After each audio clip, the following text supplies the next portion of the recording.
There are definitely times where I realised that, if we're being completely honest, that used to be a lot more prevalent in my life. It's easier to Yeah, say something horrible than it is to say something nice. You'll go insane chasing that. You'll go insane chasing yeah. numbers because it's good that you're asking these questions now, because I didn't really answer these questions till I was in my late 20s. Jimmy Broadbent is one of the biggest YouTubers on the platform, but his path to success has been full of sacrifices. I recently got a unique chance to sit down with Jimmy and talk about everything that goes on behind the scenes. Now, this conversation actually ended up being way more beneficial to me than what I expected, and I'm absolutely certain that you can learn something from it as well. Now, don't forget to subscribe if you enjoyed the video. Here's my conversation with Jimmy Broadbent. So first of all, I just want to talk a bit about what actually got you into sim racing and what actually like inspires you to make the YouTube videos. Is like it's because it inspires other people, or what is the like actual reason behind it? Oh, I guess when I first started making sim racing content, there wasn't really any sim racing content out there, outside of maybe Inside Sim Racing and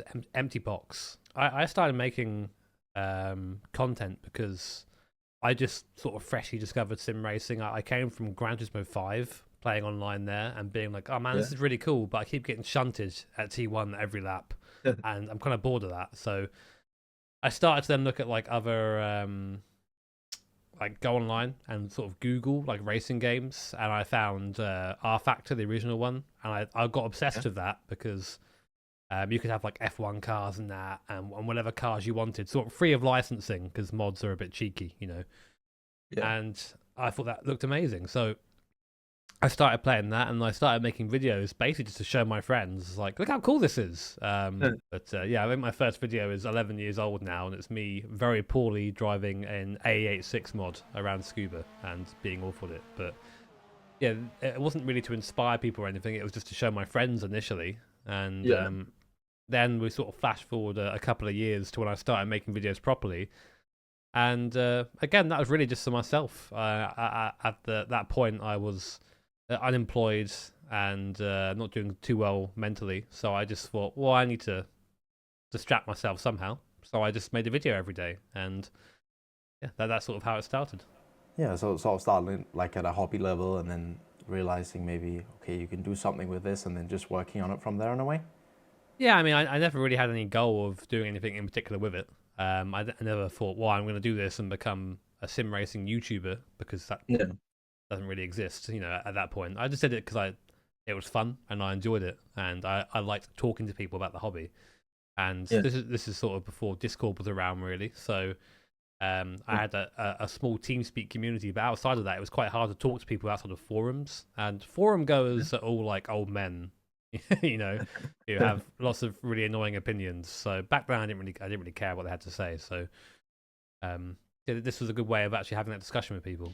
I have been racing with the wheel of my dreams for the past month now, which is why I'm excited to have partnered up with Soelpec for this video. With the Spectra XR having so many functions, I'm able to change the car settings way faster on the run. Now, this allows me to keep my eyes on the track more when I'm driving. I can already feel this affecting my driving because I don't have to look to the black box every single time I want to adjust something. I can just flick a button on the wheel and it will be adjusted very, very quickly. On top of that, you can change the whole color scheme of the wheel by the click of a button and so many more things. I made a whole video about this wheel, so make sure to give that a watch after this video if you're interested. Whether you're looking for a new top-of-the-line wheel or just a secondary dashboard to mount to your sim rig, Soelpec has you covered. With outstanding quality and beautiful visuals, Soelpec has made some of my favorite sim racing products of all time. On top of that, they're also part of making my dreams come true of making more high-quality content for you guys. So make sure you head to the link in the description or head to soelpec.com to find out more about your new favorite sim racing product. Back to the video. Is there something specific that like inspires you to make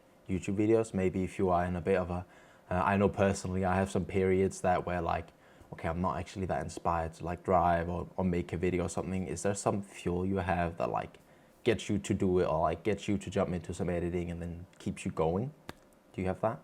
I mean, if we're being completely honest, that used to be a lot more prevalent in my life. Yeah, I used to always feel like, yeah, you know, I really like this. I want people to go see it and try it out. So I'd make a video, try and show it off in the best light possible, because I think like a lot of problem with like YouTubers and just creators in general is they like the idea of shitting on something.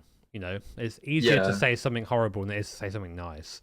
And for me, I mean, a lot of mods and various games have their shortcomings, sure, and you know, I'll talk about them as well. But if you focus on that all the time, then you're going to just end up having this really horrible channel where people just know you for being cynical and boring. Whereas for me, as I'm a motorsport fan first, I love cars, I love the noise they make and Yeah. how they make me feel when I see them in person. And as someone who didn't have any access to any of those things back then, this was the closest I got. So I treated it like it was real, and I enjoyed it far more. And getting people to also see that side of our hobby was, I guess, my goal.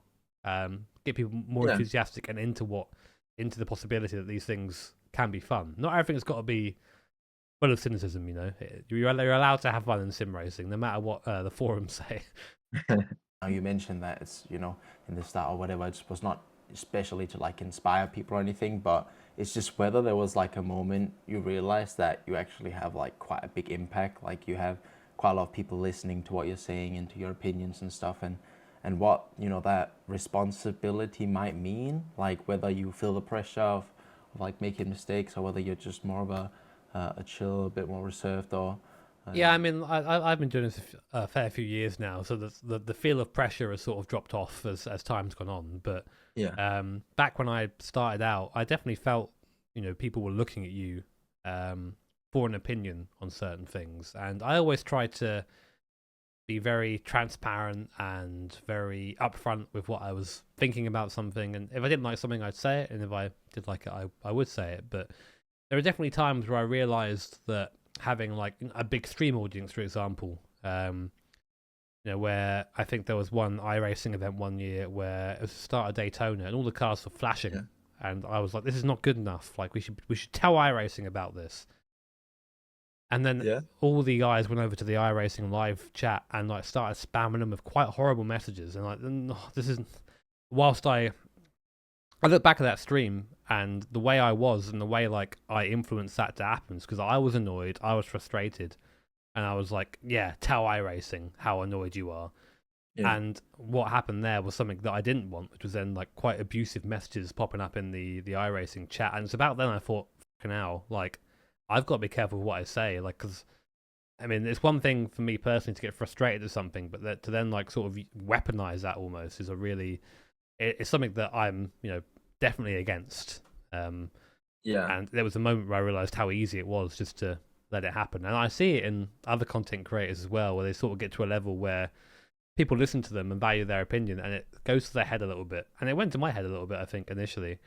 But luckily I've got a very good group of friends around me who will tell me if I'm being an arsehole. And and that was a good lesson for me. And ever since then, I've sort of found that whilst people maybe are listening for my opinion, it's my opinion doesn't mean anything. You know, I'm just the same as anyone else playing their sim. I've just been doing it long enough, and I make videos. Doesn't mean I know more or less.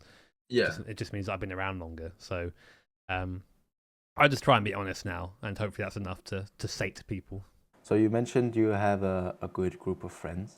So this is a complete off tangent, but I actually thought a bit about this because personally, I've been very much into like just, you know, grinding it a bit out for like for racing and sim racing and videos in general and stuff. But I've started to get this more feeling of I need some more balance. How important do you think it is to have that balance between like putting it just in general, not necessarily with this, but like having the balance between real life friends and family, and then also putting down your work? Like, do you value that really highly? Well, I mean, how old are you, Marcus? You're like 19, something like that, aren't you? I'm 19, yeah. I'm a young one. You're pretty young, man. Like, so it's good that you're asking these questions now, because I didn't really answer these questions till I was in my late 20s, you know. And I found that honestly, I missed a lot. I missed a lot of stuff because of YouTube. I missed weddings. I missed valuable time with grandparents who are no longer with us. And you do regret that as you get older, because ultimately, what is this? Like being like a micro celebrity in this niche subject isn't worth all those things, you know. It's not at all. So balance for me is still something that I struggle with now. You know, my last week. So I'll go from Monday. So it was Monday was traveling. Tuesday was testing at a circuit, which is very fun but very tiring. Wednesday was filming the entire day with a partner. Thursday was preparing and then flying to the Nürburgring, and then getting there about 4 a.m. Friday was testing at the Nürburgring, which is, again, really cool things to have, but again, no sleep. Saturday was the race. And then also on Saturday, because I had to get back in time for something on Sunday, I missed my first NLS trophy presentation. I just missed it. I couldn't get it, so I had to go. Sunday, I then did Time Attack in the UK. And then Monday, I flew back out to Germany to do another video with another client. And Tuesday, I flew back. And that was my week. And in that week, I had very little sleep.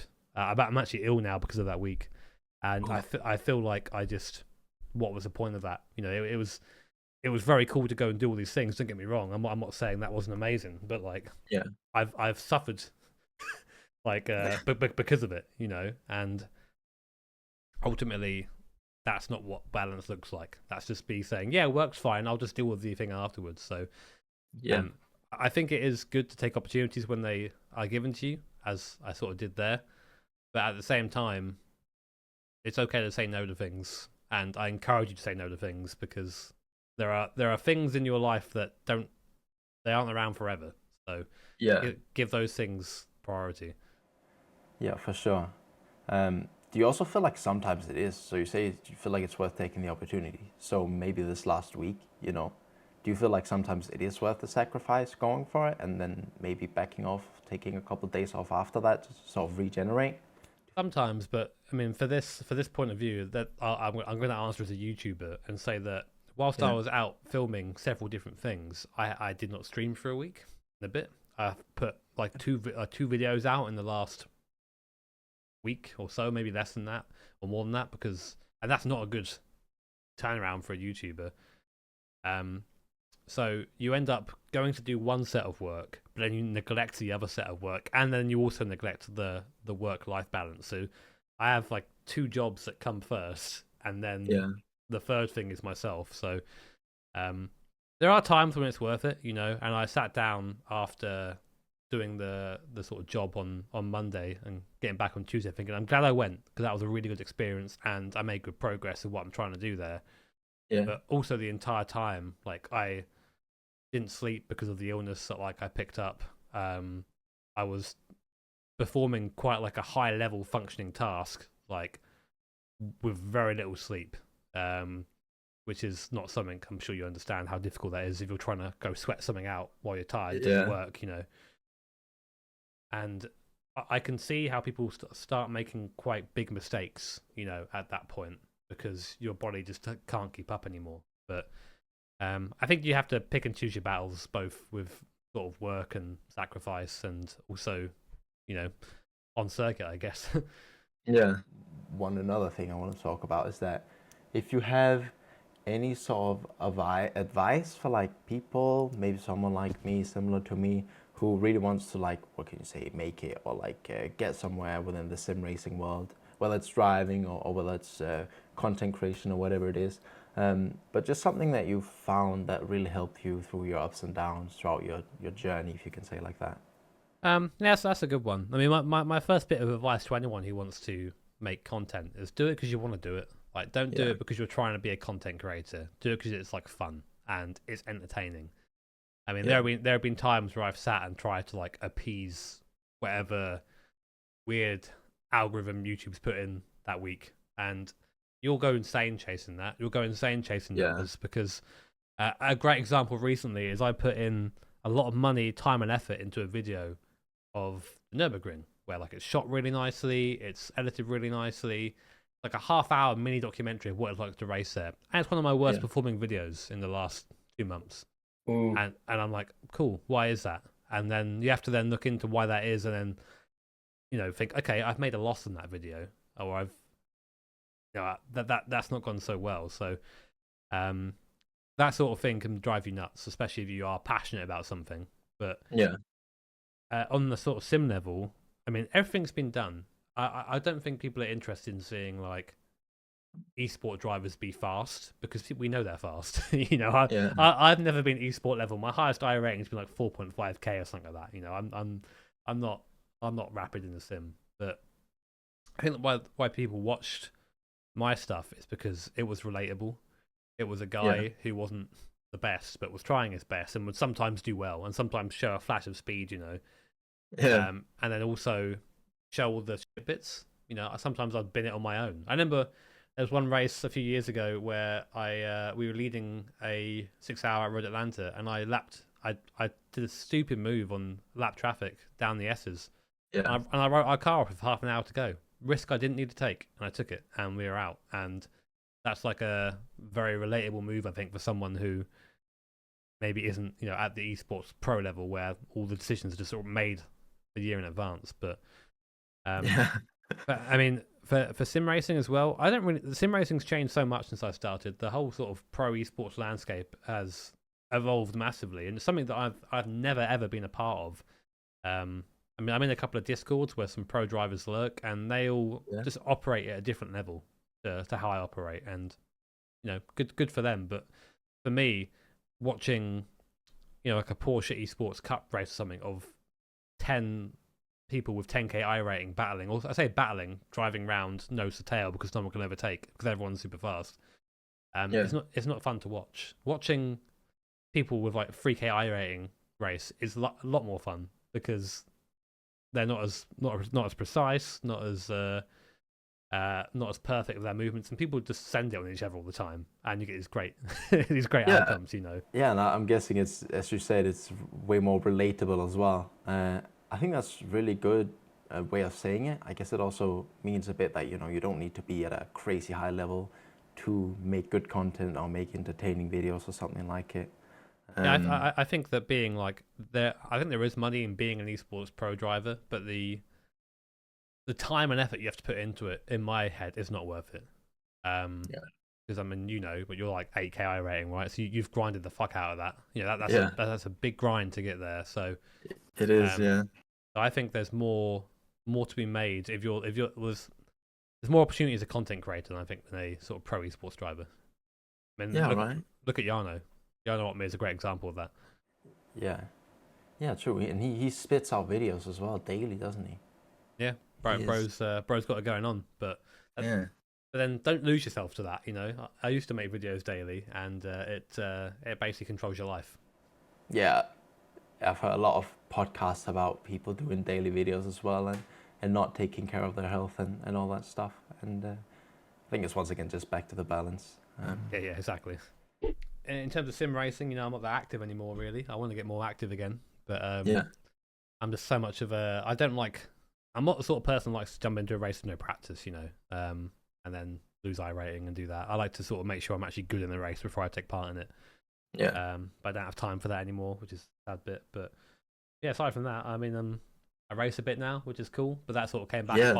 That sort of came by as luck rather than me going to chase it, and it's still somehow racing now, which is a lot of fun. Yeah, we can talk a bit about you had what was it called, the academy thing, the Team 87, yeah. Team 87, yeah. Honestly, Team 87 sort of failed a bit, which is a real shame because we had someone cheat through our competition. Yeah. And then they made it to the IRL sort of shootout, and it was quite obvious they cheated because they were very, very slow in real life compared to the others. And for me, as someone again who put a lot of time, effort, and money into sort of trying to give someone else a chance, it sort of just took the wind out of it for me. And I thought, well, okay, if this is how it's going to be, then these guys can make their own way, But saying that, the winners are still driving now. They're in Club 100. They're doing fairly well. Every round that goes by, they improve, which is really nice. That's cool. But I think it just goes to show that all these sim racers, they do have this sort of latent ability in them. We just need a little bit of time to unlock it in the real world. Yeah. Do you have any sort of ambitions of taking that to like a further level, maybe trying to get some sim races into some car racing in the future or something, or has it sort of staled off now? I mean, if I'm honest, I have to also focus on my own career as well. Yeah. Because that selfishly does take priority for me, because I want to make sure that I'm in the car doing things, because that's my dream too, and I work for that. So if some rich guy comes in and goes, "Hey Jimmy, here's 100k for Team 87," I go, "Okay, I'll go and give some guys a car racing opportunity." until that happens, you know, all that money comes from me. And whilst it is a pleasure to see people sort of go out there and blossom, I also have to think about, like, realistically, is it possible to continue? So it's been a good year for Team 87 in terms of getting them out there and getting people racing, but it's hard to see sort of what comes next without some significant investment. Thank you so much for watching this video. If you did enjoy it, make sure to hit the subscribe button down below. We're trying to get to at least 2,000 subs by the end of the year. Now, YouTube thinks that you are going to like this video, so make sure to give it a watch. I've been Marcus, and I'll see you in the next one. Bye.